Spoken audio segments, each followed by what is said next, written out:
बातें election commission के सामने रखी वो काफ़ी महत्वपूर्ण थी। महत्वपूर्ण इसलिए थी कि अगर highest authorities, constitutional authorities and functionaries constitution और लॉ को फॉलो नहीं करेंगे, वर्चुअली हेट स्पीचेस में इंडल्ज करेंगे, ऐसी बातें बोलेंगे जिससे देश पोलराइज होता है, या ऐसी बातें बोलेंगे जिससे देश में डिवीजन आता है या सोसाइटी में डिवीजन आता है, तो ये ना तो कॉन्स्टिट्यूशन परमिट करता है ना उनके ओथ के अनुरूप है। ये हमने पॉइंट आउट किया कि अगर कोई होम मिनिस्टर ये कहते हैं कि कांग्रेस आ जाएगी तो इंडिया में राइट्स हो जाएंगे, आप क्या बोलना चाहते हैं कि कांग्रेस पार्टी जो एक नेशनल पार्टी है जिसकी 60 इयर्स 70 इयर्स की एक रूलिंग स्टैंडिंग थी, क्या पूरे वक्त राइट्स होते थे? और राइट्स कांग्रेस ने तो कभी नहीं कराए। कौन राइट्स कराता था ये हम सब जानते हैं। तो असली बात यह है कि बड़े लोगों को जो कॉन्स्टिट्यूशनल ओहदों पे होते हैं उनको इस प्रकार की हेट स्पीचेस नहीं देनी चाहिए। कुछ दिन पहले सुप्रीम कोर्ट ने अपना इस पे नाराजगी भी व्यक्त की है और पूरे देश में सब अधिकारियों को आदेश दिया है कि जहां भी हेट स्पीच होती है वहां एफआईआर दर्ज करिए। हमने वो ऑर्डर्स की कॉपीज भी उनको दे दी है और हमने कहा है कि जिन जिन लोगों ने, और हमने स्पेसिफिकली 3 लोगों के अगेंस्ट आज अपनी रिप्रेजेंटेशन दिए हैं।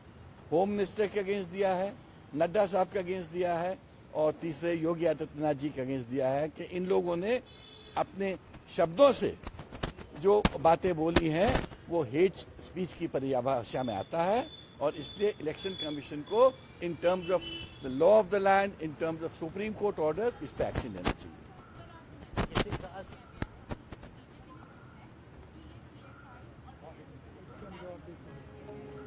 उसका वो सब जवाब तो ऑलरेडी आप लोग को मिल चुका है।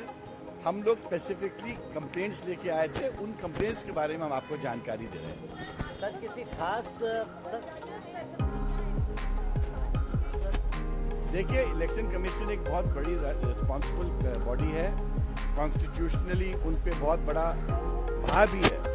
तो we could see the seriousness in the expression. उनकी फेस पे सीरियसनेस थी, उनके फेस पे कंसर्न थी और वो कंसर्न पूरे देश के लिए थी कि अगर हम इलेक्शन कैंपेन्स को इतने लो लेवल पे लेके जाएंगे और इस प्रकार की बातें करेंगे, क्या हम देश के संविधान को सुरक्षित रख पाएंगे?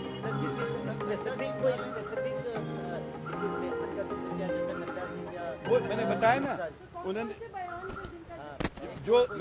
मेन जो बयान था, जो मेन बताया कि उन्होंने कहा कि कांग्रेस को अगर आप वोट दे के जिताएंगे तो कर्नाटका में राइट्स होंगे ना। हम ऐसी स्टेटमेंट सुन के भी आश्चर्य होता है कि होम मिनिस्टर ऑफ इंडिया ऐसी बात कह सकते हैं, क्योंकि होम मिनिस्टर बहुत बड़ी पोजीशन होती है।